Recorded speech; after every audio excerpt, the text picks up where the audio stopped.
Okay. Hello, everyone. I am Krista. We're just waiting for Juan, I think, to join us on stage here. There he Sorry. goes. Awesome. No worries. I'm Krista. Thanks, everyone, for joining us. I'm a senior partner manager here at ShipBob, and I'm excited to introduce BJ Scott. He's head of marketing at Kickfurther, and a special guest, Juan Nino. He's director of marketing at the brand Artisan Tropic for their session today, post-holiday rush, now what? So this will be a little fireside chat. I will hop off screen and let you guys get to it. Thank you so much, Krista. Thanks, Krista. Hey, Juan, it's a pleasure to have an opportunity to chat with you this morning. Yeah, for sure. Same here. Apologies here as I get my screen share set up because we do have a deck for this, but I'm actually struggling through figuring out how to get that up live.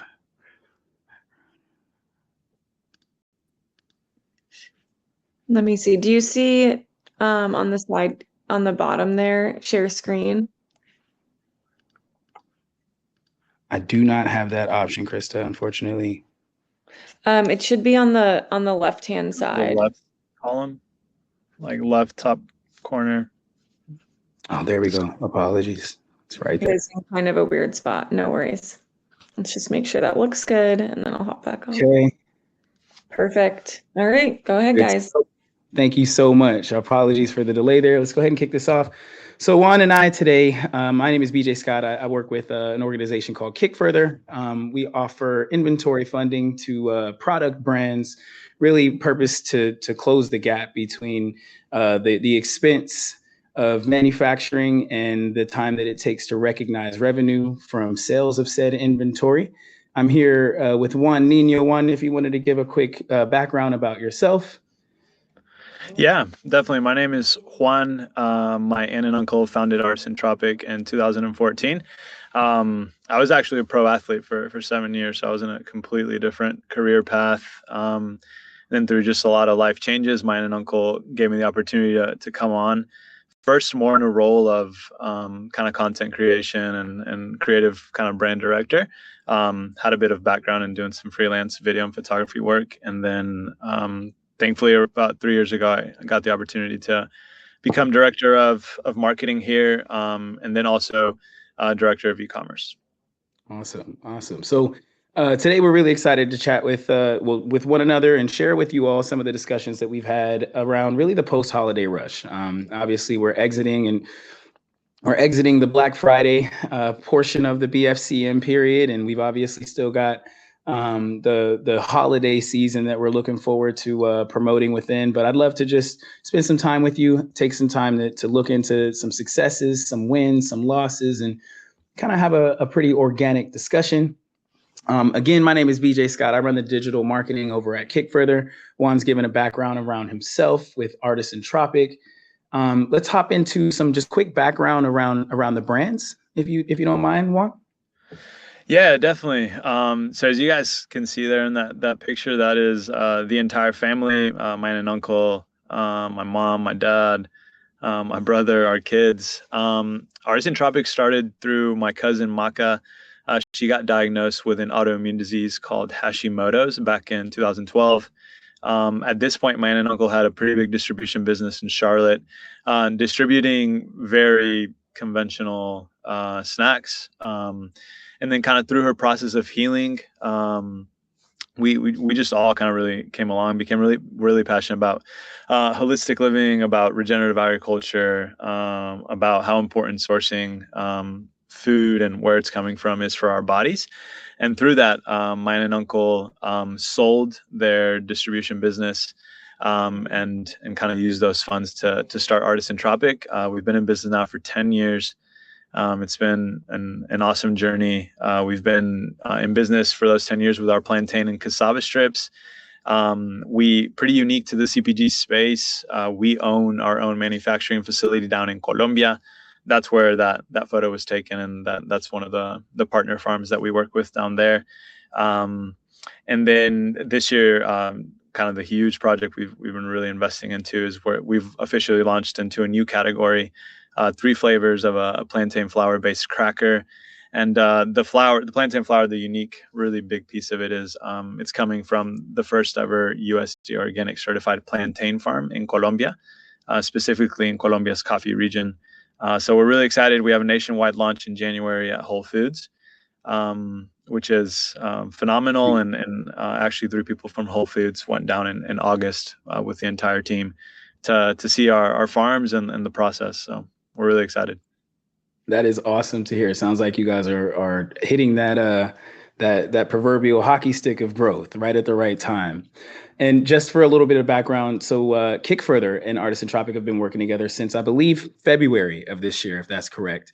Yes, correct. And we've been able to support, I believe, 6 going on 7 different runs of inventory as you guys have kind of hit this growth curve. And obviously, with the topical nature of today's discussion being around Black Friday, Cyber Monday trends, I really would love to kind of speak through first the relationship of the nature of our relationship. Again, having worked together since January of 2024, we've been able to fund over $1.4 million of inventory for you all over the course of, as I mentioned, 6 different rounds of inventory. Given the unique nature of the Kickfurther model in that we are funding this inventory up front and not expecting any payback of that inventory revenue until after you've been able to recognize revenue from your retailers or your customers, you guys have been able to kind of grow nationwide into multiple Whole Foods and deliver meat and really exceed against those purchase orders with the back to school program. Obviously, you mentioned having launched in a few markets. A few new markets and expanded into food servicing and vending machines. Can you speak a little to just what the relationship has unlocked for you all, especially as it relates specifically to the topical nature of today's discussion with regard to Black Friday and Cyber Monday towards the back end of this year? Yeah, no, definitely. Kickfurther has been essential. I don't know what we would have done without you guys this year. The nature of a family business is it's really awesome and it's so special, but there's a ton of challenges that come with that. My aunt and uncle have fully funded everything for 10 years, and wow. I think we've reached the point where it's growing without partners like Kickfurther became impossible. As we went Whole Foods nationwide, as we've really pushed to organically grow our D2C store, our inventory needs have grown exponentially. And this year we're set, for our best year as far as revenue. But with that has come a lot of challenges. Where do we get our marketing dollars? How do we, have inventory on hand for huge Unify POs that, I think we weren't fully prepared for. So having Kickfurther as a partner has been essential. We, as you mentioned in that slide, we've just landed a partnership with Netflix, and their offices out in LA have grown into various different retailers. I think we're at around 6,000 stores nationwide today. Wow. So being able to have that support has been massive. As I mentioned, I think we're at that point of growth where really my aunt and uncle's capacity just kind of hit the limit and the ceiling, and we really needed help. So really thankful for you guys. And moving into Black Friday, for us, the D2C part of our business is interesting from the point of view that we're a very retail heavy brand, but we've always had our D2C store, and it's grown year over year, really pretty much organically, just through really good storytelling, consistency with building customer loyalty, always kind of tweaking, optimizing flows, finding, what's the best, amount of newsletters we're sending, where can we really add value for our customers, not just in the product that we sell, which, has great value propositions, but just giving value from the point of education, powerful stories that are happening within our company and also within the regenerative agriculture space. And one of the really neat things that we've learned and that we did last year was we did a contest on Instagram that was a fully paid trip, all inclusive, to a 5-star hotel in Colombia to visit our farms and our production plant one winter, and they could bring along a plus one, and all inclusive. And it was an extremely neat experience for us. It really kind of solidified the power of how your story and how you can bring along people to the story of your brand.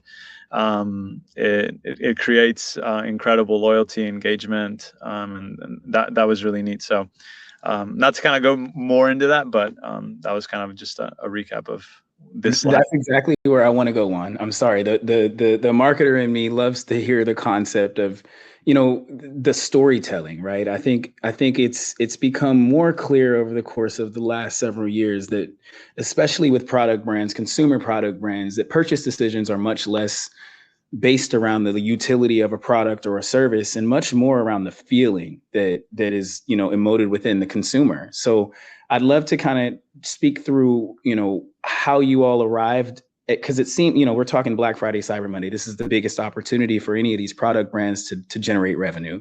And it seems like, that you had this competition that obviously wasn't born in Black Friday, Cyber Monday. There was some planning, obviously, that took place. I'm sure plenty of communication and a great deal of community development and engagement that would, suggest that you would have an engaged community to even participate in a contest like this. Can you speak through some of the lessons you learned along the way that told you all that, hey, this storytelling piece and really honing in on it and creating a competition around this story is going to be the most effective way to get our brand out there, and speak a little bit more to loyalty, which I know we've had an opportunity to talk about in the past. But I just love hearing that. And I think it's an understated element for marketers right now, as we think through price point and messaging and creative. Where's the story? And just give us a little bit more on that, if you could. Yeah, definitely. So when my cousin, so my aunt and uncle's son, the company founders, he came on as CEO about a couple of years ago. And one of the first things we did with myself, my brother, who's our director of sales, Juan, he's also named Juan, our CEO. We went through Donald Miller's Building a Story Brand. It was one of the best books I've read on the power of story as it relates to business. And so with our DTC storefront, we've always had a very organic approach, our newsletter, our Instagram, really building kind of that loyal customer through very, very organic storytelling. And that was kind of the piece that we were like, we want the customer to be the hero of our story. We want them to come along with us. And that's what kind of led us to host this contest. It was an epic 5-day trip. Thankfully, I was able to be the guide and lead that trip with the winner, Ashley, and she brought along her friend Morgan. But what has been cool is to see kind of the slow growth that has led into this year. And so this year's been is going to be by far our best year on our Shopify store, as revenue and profit as well. So we've been able to use less incentives as discounts, free shipping, and have really generated really good sales through just the power of storytelling. A lot of our newsletters don't even have a shop now call to action. It's just giving value through why regenerative agriculture is important. Why are so many people talking about seed oils? Why is palm oil seen as kind of like a villain in the CPG space, and the myths behind that, and giving that type of value.